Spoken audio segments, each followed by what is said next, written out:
What's going on, everyone? Welcome back to the channel. We are currently in the process of figuring out what happened to the race truck, the engine primarily. We got the engine out, and it fought us the whole way, man. It's been hot. Started earlier this morning when it was still relatively cool out, and we um, got the engine mostly out, and then we had to fight just the stupidest stuff, like a bolt wouldn't come loose. We almost had enough room to get the engine straight up with the mounts on, which we've never done before, but then we ended up having to pull the mounts off. So anyways, we got it out. I was using Firepunk's new engine lifting bracket, I guess maybe about a year old now or so, but pretty slick. Made it less stressful worrying about your chain and stuff. This kind of gives you one spot to lift it off of, so it's pretty awesome. Good job on that design. But yeah, so we got it in the shop, finally got it on a stand. I haven't even started tearing it down yet. I'm gonna pull the head studs, the intake rockers, and the fuel systems down to the short block and just lift the head off that way. Probably leave it that way if we can slap it back together. If not, we'll probably take what we can out of it and throw the rest in the garbage or something. But I'll try to go over everything as I take it apart. It's kind of hard to do it all with one hand and nobody to film or nothing like that. So anyways, yeah, let's get into it. So here's the engine. Got it on this stand that we built a few years ago. Kind of a sketchy design. The base needs to be a little bit wider and their lock bolts don't work great.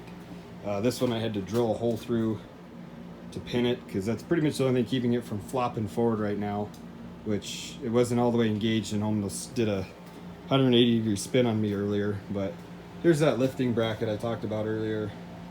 Pretty slick. I was able to just go right there with my hook and it worked out pretty good. So next we're going to disconnect the supply line for the rail, probably undo the distribution block as well. Pull this off, so this goes with that. Same with our return line. We're going to pull just our intake rockers, and then should be able to just pull our nuts off our head studs and then pull the studs out, and should be able to just lift it straight up. Everything got kind of dirty. I used a lifting strap that had been sitting in the back of my pickup for a while, so if we do reuse this head, we'll be definitely taking some time and cleaning up all that dirt out of the top side. But yeah, so we'll see what it does and what we find here shortly. So we got just about everything off. I decided to pull both rocker arms off just for the chance that everything could be garbage. So I got this off, pulled off to the side, got the push tubes I got to pull out still, got the alternator off the head. Pretty much all I got left to do is the head stud nuts and then pull the studs out, drain the last bit of coolant, and yeah, we should be ready to pull this thing off here in a few minutes. All right, we are about to pull the head off. I got all the studs out. Everything's ready to come up. I figured I'd keep the camera going just so we can all see it in real time, if there's a melted piston or something. So hopefully it comes right up without any persuasion. Okay. So I don't see any bad piston stuff. Let me get this up a little bit higher.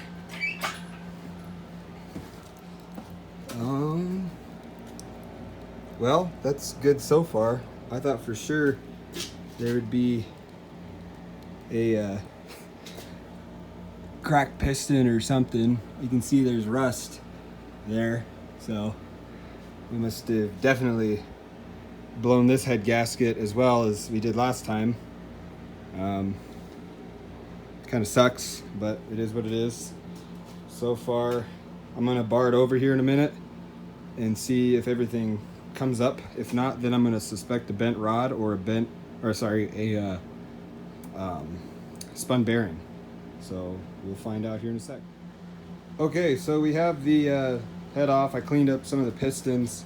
There's some marks in 6 that may or may not have been there before.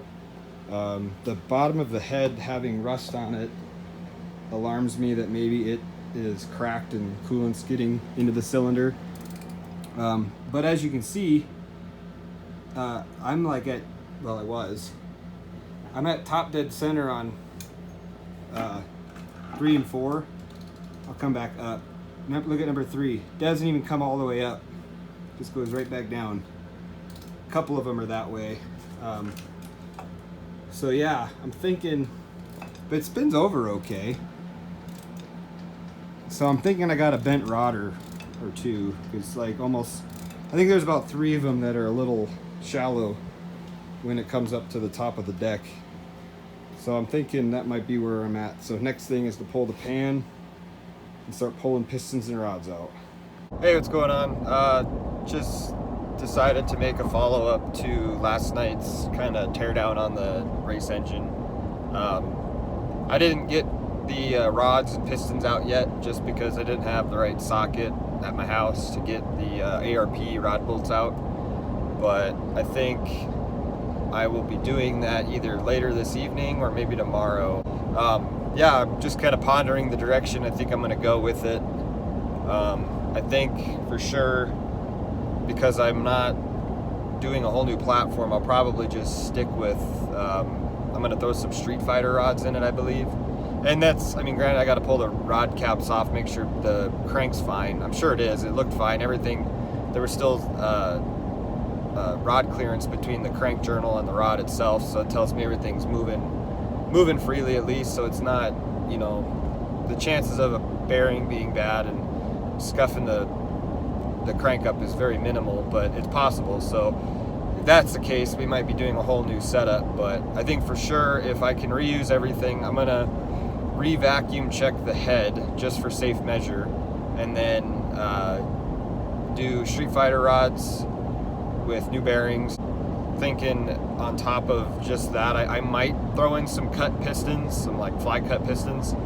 Mine have a lot of wear from past piss poor valve jobs from previous project directors, I guess would be a good way to put it without, you know, bashing anybody. But that's kind of where that's at. So the head just got redone with some valves and whatnot. So I don't really want to change. The problem is that it's a 5.9, it's rated for X amount of horsepower, and you know, it blocks kind of the weak link where I'm down the rabbit hole I'm headed down. So yeah, it's kind of hard to just throw a bunch of money at something that's limited to begin with. I really, really want to do a 6.7 build on it. I don't know when, just because all my funds are kind of tied up in other life important projects. So I'm not really looking to just dump a bunch of money into this thing just to revamp it right now. We're kind of getting by with, you know, the thin line, basically. Like, you know, I figured we'd find something catastrophic and be done, but because there's some hope in it still, I think by putting in some rods and putting in some new bearings and gaskets and stuff, I think it'll let us, you know, race a few more times this year.